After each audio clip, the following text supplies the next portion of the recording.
Login accepted.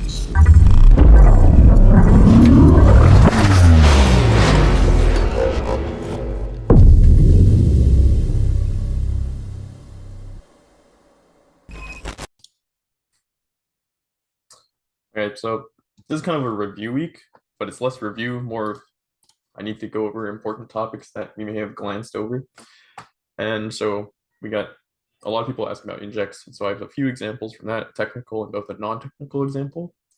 And then we'll go over lamp stacks and you'll have like a lamp stack lab to go on. That's what the pod you're cloning is. And we also have a general Q&A where we can ask anything over the last few weeks, right? So next, Marshall. Yeah, inject time. The slides may be a bit dull because I had no time for memes, but I hope it's good content, good stuff to know. All right, next. So here's an example of a technical inject that we got during CCDC qualifiers. And here, say hello team. In order to help us out with maintaining our security posture, we'll be leveraging some of what we already have in our infrastructure. As you have found, or maybe not until I told you this minute, since you have to do your own inventory in WRCCDC, you'll have a pfSense firewall/router, right? So you may be getting some flashbacks to the first networking week. Please install Snort on it in order to help your team detect malicious and suspicious activity. Once you have Snort installed, please enable it on all interfaces for inbound and outbound traffic. For your report, I would like your team to show screenshots of Snort installed, as well as monitoring on all interfaces for inbound and outbound traffic. Right? Pretty simple inject, at least in terms of like what it's asking for, but it's still important to break it down, right? And so we have the first main part where it's asking you about your pfSense firewall router, right? So if you didn't know that was there, this would tell you that that was there in your environment. And considering they're asking about it, you're going to have to do something on it, right? And now it's saying install Snort, put that in your bullet list of things to do pertaining to this inject, right? Install Snort. Once you install it, enable on all interfaces. Okay, add that next bullet point, right? You don't even have to configure it to like do anything. Just like enable it on the interfaces. You don't even need to enable rules. Just please enable it. And then the next part for your report, just show screenshots of Snort installed, as well as monitoring all interfaces for inbound and outbound traffic. So what I like to do for these injects is just kind of break it down into requirements and evidence, right? What are they requiring? What evidence do you have to show to deliver their requirements? And that's kind of what we've been trying to do with the homeworks, is get you used to that process. But I'll show you our response to this inject. And so next. So here we have a little cover page, just to make the formatting nice. A lot of teams kind of just submit blocks of text, which the graders don't enjoy reading. And if they're not enjoying reading your inject, you may get a lower grade just because the graders are human, right? They're gonna use lower scores if they feel bad while reading your stuff. Okay, next slide. So we also include a table of contents. Again, like cover page, table of contents, not requirement, but it's just to make our inject look nicer, be more organized, right? So next. Start with the memo. We're like, here's what's included in this inject. Again, it's like email formatting. So you have like, good morning, Sebastian. Hope this message found you well. Here's our Snort installation. Next. And it's a technical inject, but because they were asking for a kind of little amount of information, I made it very simple, right? I literally just gave a definition of Snort. It's like Snort is an open source intrusion detection, blah, blah, blah. We use it to analyze and log all packets transmitted that are malicious. Here's a screenshot, right? Screenshot, it's installed on pfSense. I have the IP address in there. So it's like, okay, it's evidence that it's on our system. And here's the two interfaces it's enabled on. One's LAN, one is WAN. Okay, so I have both inbound and outbound traffic. And then the formatting. You can see it's like in a little 1-by-1 table, and it's just clear to the point. You asked for it, I'm gonna give it to you, right? So just because it's technical doesn't mean it's like 11-page long inject, describe every single thing.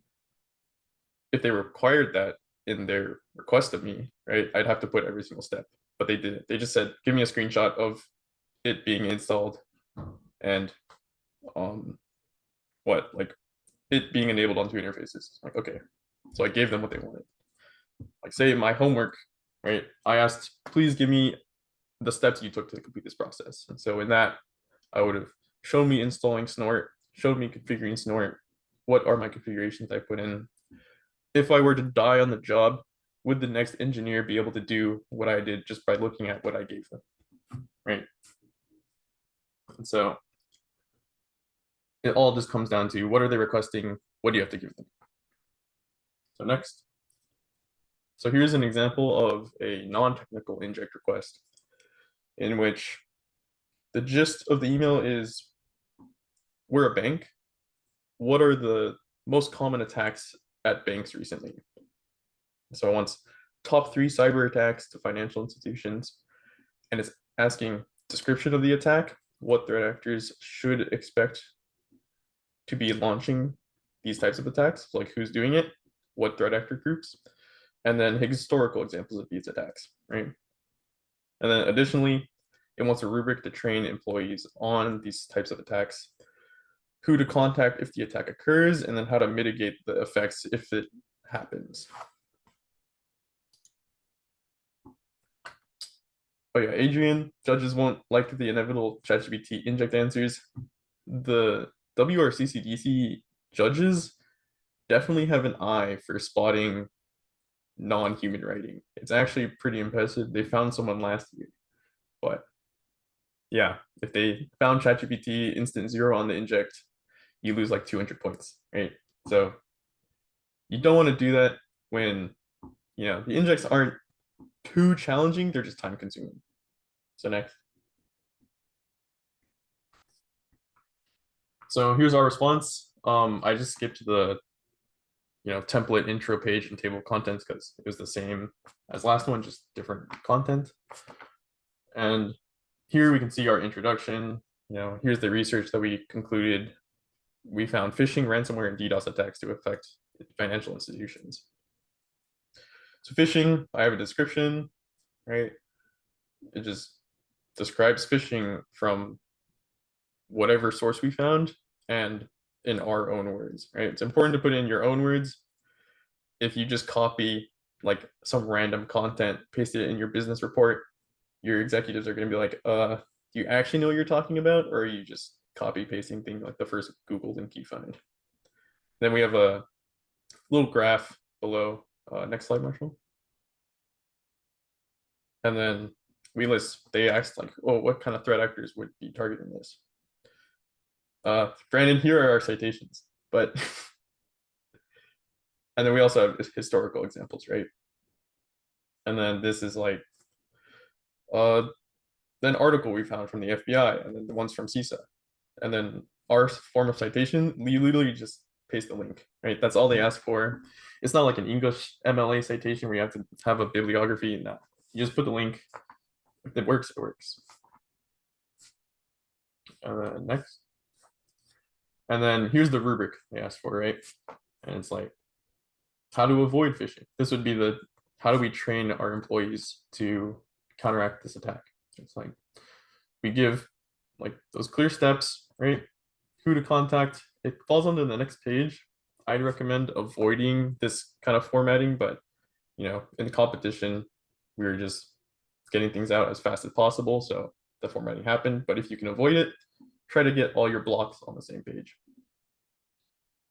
So who to contact, and it's like, if suspected, contact the incident response team, right? You can put whatever for that if it sounds right. If it's like, if it's good, it's good. And then how to mitigate, we have like mitigations there. And so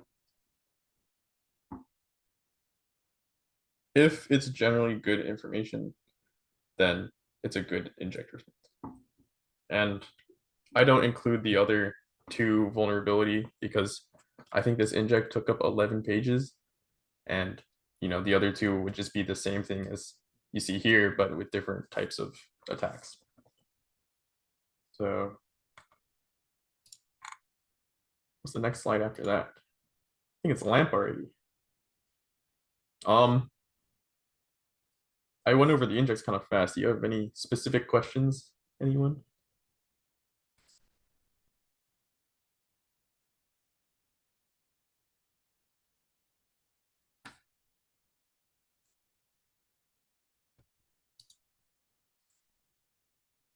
And again, this was just like an example of one technical inject and one kind of businessy, non-technical. How many injects do we get? So in Western regionals, I think we got easily above 30 injects.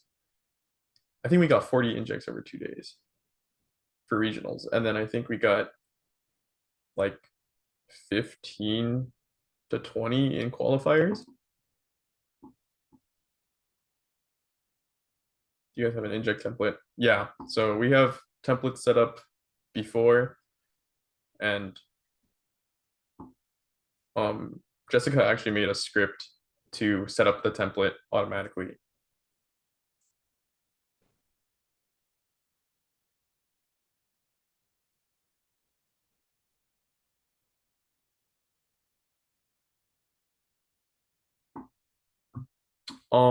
So would I recommend sticking with what the judges request? Yes, typically if you don't have to give like extraneous information, don't give it, right? If you're wrong and they realize you're wrong, they may mark you down for that. But typically like staying within the requirements of the email is a solid bet. If you know you're right for sure and you want to give additional information, like that's fine. Format it correctly, make it look nice. If it fits into the prompt easily, right? So it's kind of on a case by case basis. But for the most part, I would stick with just what are the judges requiring of you?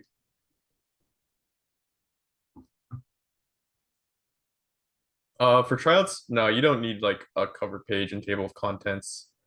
Uh, as long as it's like easy to read, you got not just a giant paragraph of text on a Google Doc, and it's like sectioned off, right? You have your section headers. If you have a cover sheet, it's nice. It's like a business report looking thing, but that's like psychological points for the judges. Although we'll try to avoid giving someone a higher score just because they have a cover sheet.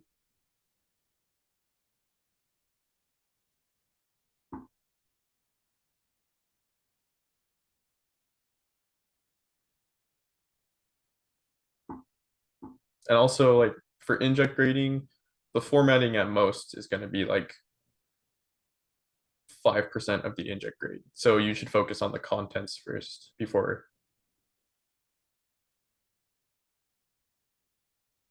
Yeah. Uh, a lot of the injects, especially last year, there are a lot of compliance-based injects, right? So we're just like Googling random compliance policies on the fly. And specifically last year, we were at our healthcare slash bank. And so those two concepts mixed in one company, there's a lot of compliance to do.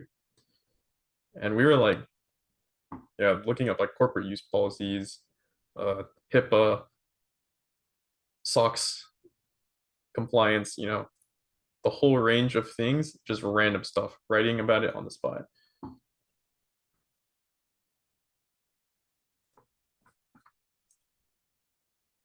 Um, we don't look too much into the right reliability of a source, as long as it's not from like, something clearly is like I'm lying to you.com or something, right? If it's from typically compliance documents, there will be a lot from like NIST or kind of government centers that are guiding you in compliance. And those are the ones that we try to use, right? Like the .govs, the CISA has a lot of resources, NIST has a lot of resources. Those are the ones we typically stick to.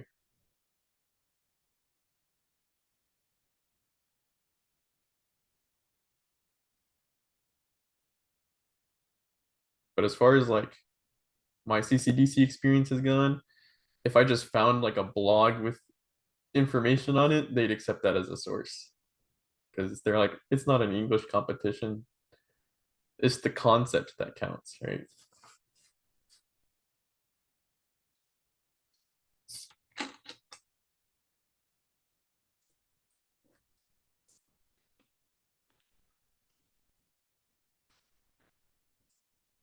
Thank you, Marshall.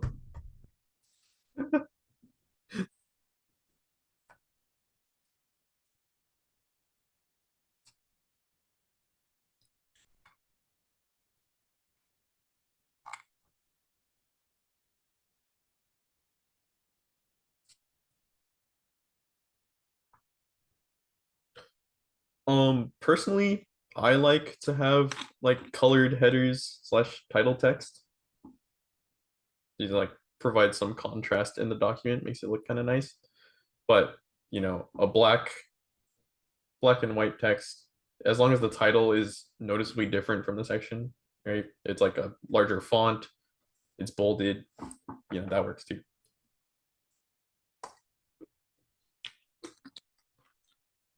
For preferred fonts, you'd have to ask our business person.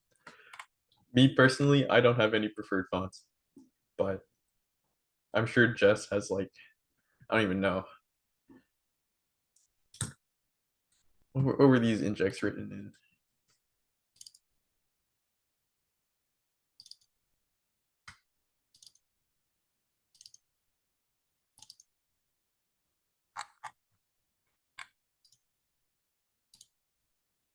Yeah, these injects we wrote in Source Sans Pro, and I think we've been using that for like the past few years. So Source Sans Pro, good choice.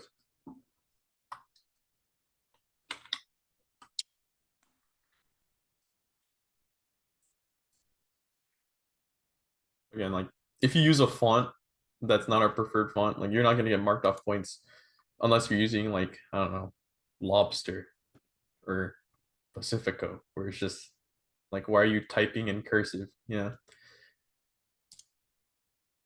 Comic Sans, honestly, I don't think we'd mark you down for Comic Sans. Comic Sans is legible, and that's all that matters.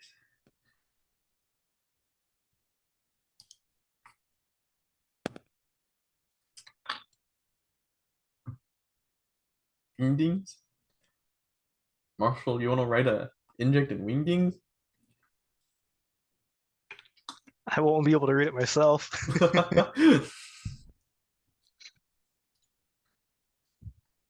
Yeah, this year we'll try that. We'll submit all our injects and wingdings. The old inject. Yeah, if there's no more questions about injects, we can move on to lamp stacks if you guys want. Oh, one thing I will say about injects, um, the tryout will have a decent amount of them, and it's important to remember you're not there for perfection. You're there to be a time manager, right? So get as many points as you can. Don't expect to get all the points. Just do your best with the time that you have. CCDC at the end of the day is like a stress management competition, and the people that are able to prioritize their tasks the best typically do the best. Like you just gotta be a CPU scheduler, right? just just schedule your competition time and like look at the point breakdown and see is it worth to do this or this, and then kind of just decide on what to do based on what's going on around you in your environment.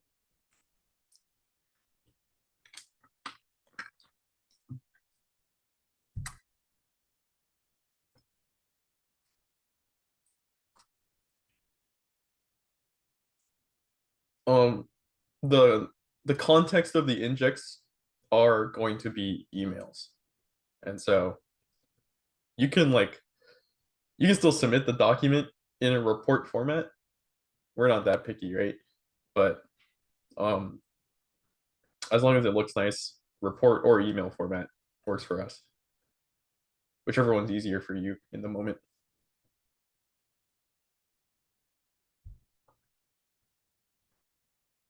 Yeah, it will be like you're receiving an email from, some random executive, and they're like, "Do this," or "Give me a report on this." But the index will be distributed through Discord, so it's not like an actual email account kind of thing.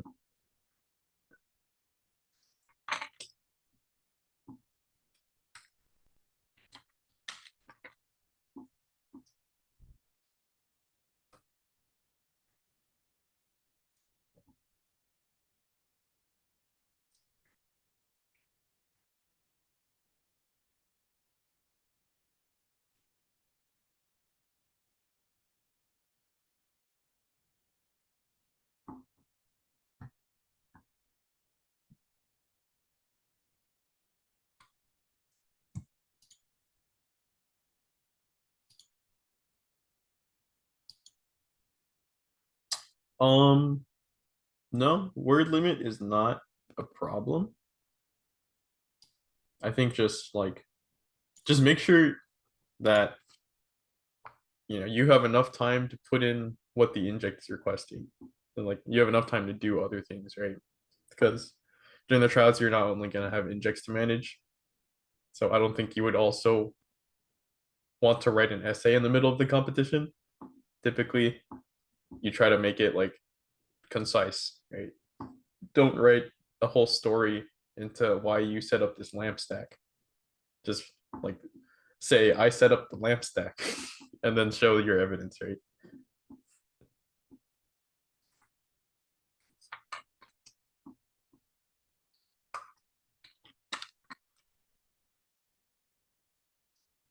Yeah.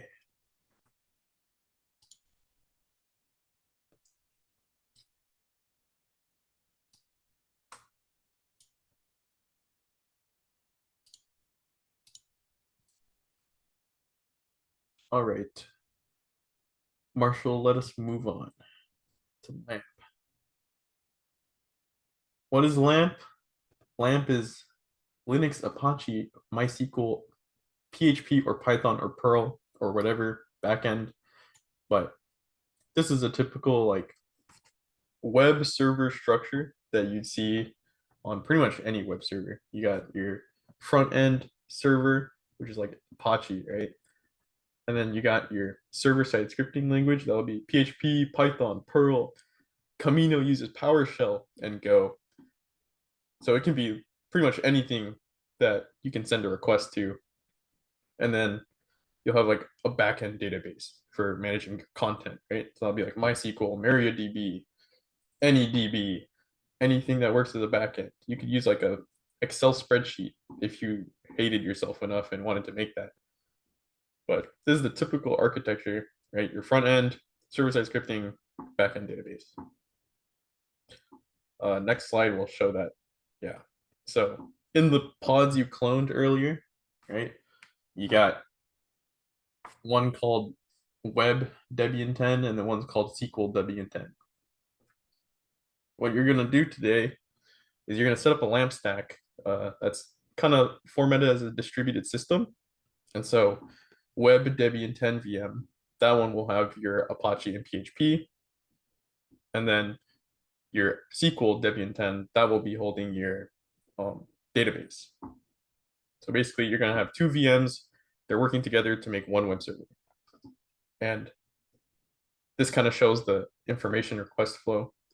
You will only be requesting the web server at that web VM IP address, but your web VM will be communicating with your other database box to get the content. And I've made this lab kind of self-guided, as it may or may not be important to know for tryouts. And during tryouts, we're not going to be there to help you troubleshoot your issues away. You're kind of just on your own. If you happen to see